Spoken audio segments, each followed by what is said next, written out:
So soulful listening really began in my youth. And I didn't put it into practice in a formal way to share with others until fairly recently, about 4 years ago. And so I grew up in a small country town in Auburn, Nebraska, population of about 3,000. And I lived in a big mansion, which sounds extraordinary.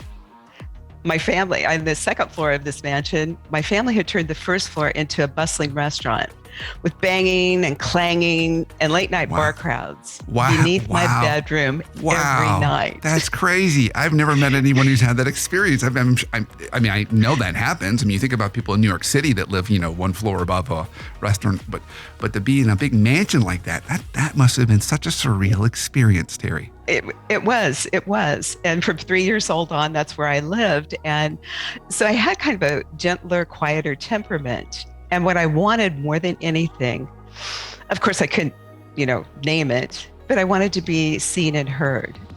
And with the wild chaos and dysfunction of my immediate family, it wasn't going to happen with my parents.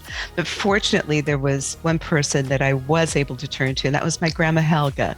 And in her presence, it was as though the rest of the world had disappeared and we were in this safe, warm, delicious bubble, and savory aromas wafting in from her kitchen added extra comfort.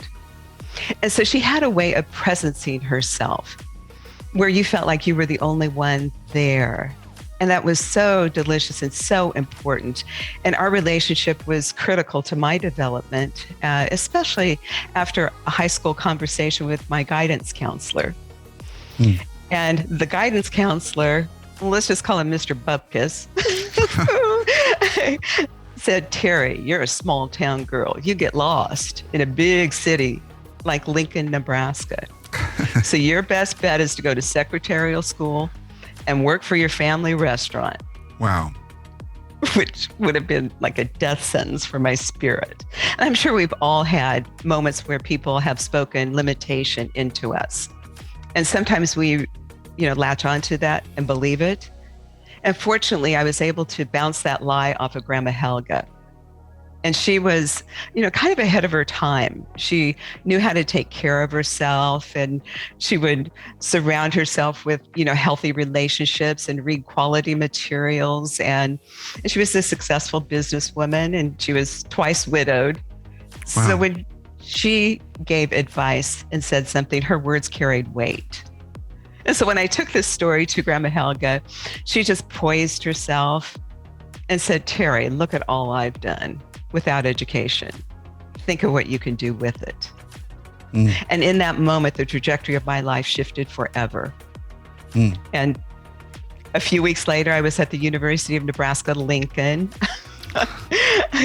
And a few years later, with a mound of student loans and Grandma Helga, emotionally having my back, I had earned a master's degree in educational psychology, and eventually ended up chairing the American Counseling Association Foundation, which represented about 50,000 professional counselors nationwide. Wow.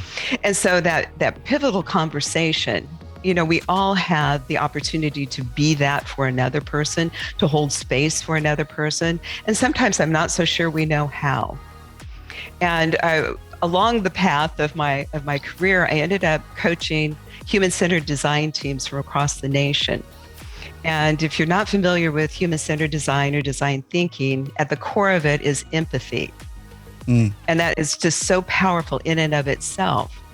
But as I was working with these teams, and we ended up at the White House a couple of times, which was a really amazing experience, but I was doing some research and reviewing research. And I discovered that over half of the American population is lonely.